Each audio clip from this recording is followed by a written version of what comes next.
Why does the UPSC Civil Services Examination take an entire year? And why does UPSC refuse to release preliminary answer keys immediately? In today's video, we'll break down UPSC's official reasoning, the Parliamentary Standing Committee's recommendations, and what this means for millions of aspirants. Welcome to Vidyarthee Education, your trusted space for current affairs and exam strategy. So, why in news? Now, UPSC recently told the Parliamentary Panel that the current one-year exam cycle is non-negotiable. Okay, now their argument is that this timeline is critical for maintaining both confidentiality and integrity in the recruitment process. They also outright rejected the suggestion to release the preliminary answer keys soon after the exam. Now, to understand UPSC's stance, we have to look at the scale.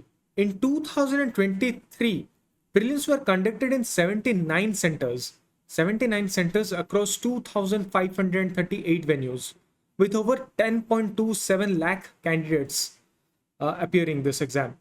Now, this is not just a test, it's a massive logistical operation.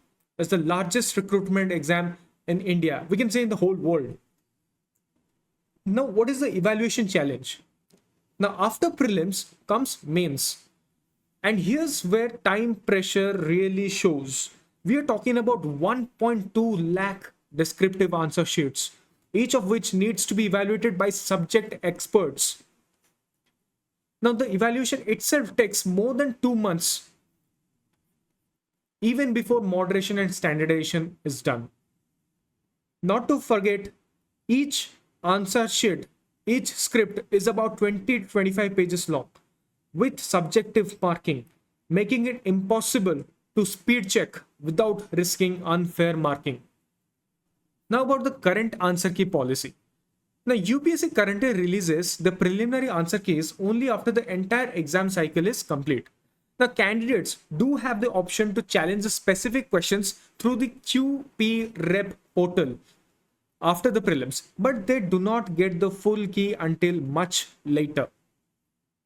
Now here, UPSC sees early answer key release as a security risk. Now, what has the panel recommended? Now, the Parliamentary Panel has a different view. They recommend that UPSC release keys soon after the prelims, allowing candidate to raise objections. Now, they also want the entire recruitment process to be reviewed for efficiency. They need to review the entire recruitment process, recruitment framework. Now let's draw a quick contrast here. The panel, it is prioritizing transparency and faster resolution. On the other hand, while UPSC prioritizes confidentiality and integrity, of course. Got it? Now, what is the legal aspect? Now, to make things more complex, the issue of early answer key release is already pending in the Supreme Court. This means any major change to the current policy might have to wait for a judicial verdict. Okay? Now, let's talk about the historical context. Now, UPSC is a constitutional body. Of course, we know that it is a constitutional body under Article 315 to 323. Now, the CSE follows a set timeline. First, the prelims, then mains, then the interview. Okay, all within a year. Now, in 2016, the Baswan Committee suggested reducing the upper age limit. Okay, the upper age limit. Rethinking the optional subjects. Of course, we need to review the optional subjects according to the Baswan Committee, and shortening the exam cycle. But these have not been implemented. Now, these optional subjects have been in the system since 1979. The Kothari Commission, or the Kothari Committee. In this committee's reforms, the optional subjects have been introduced in the UPSC CSE examination and making them deeply embedded in the CSE structure. Got it?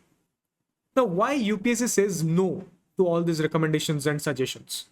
First, the confidentiality concern. Now, UPSC argues that confidentiality must come first. Early release of answer keys could help predict future patterns, making the exam easier to game.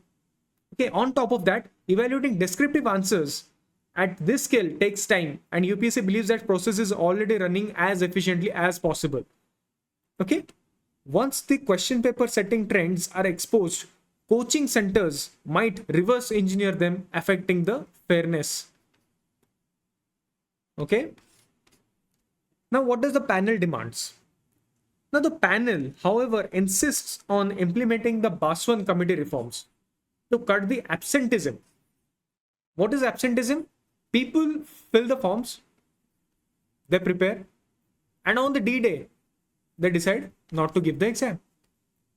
But the commission, the UPSC, has already printed n number of questions for n number of applicants, n number of papers have been printed, and all the centers have been allocated.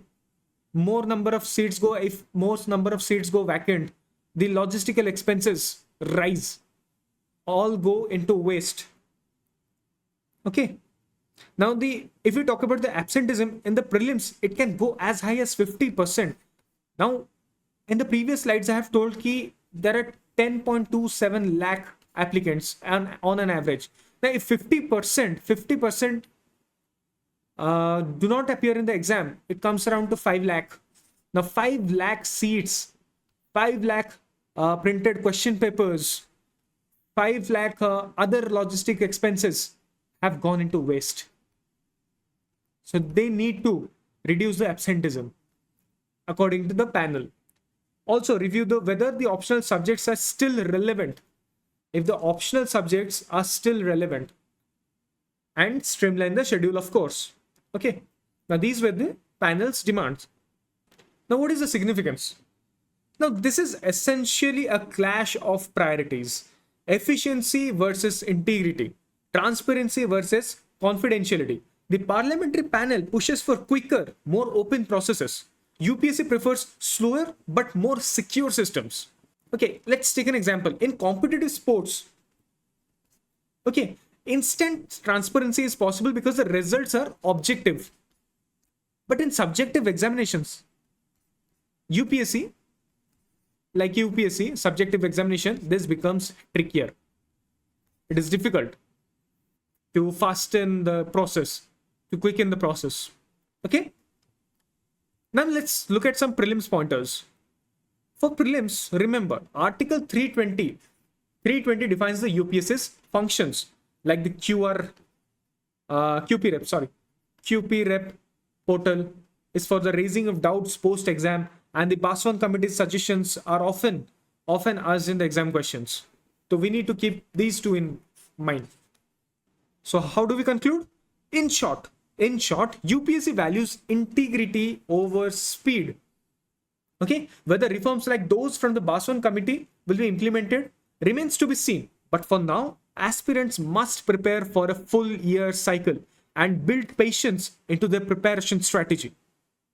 Here's a reminder that this recruitment is a high stakes process, and UPSC sees delays as a necessary safeguard.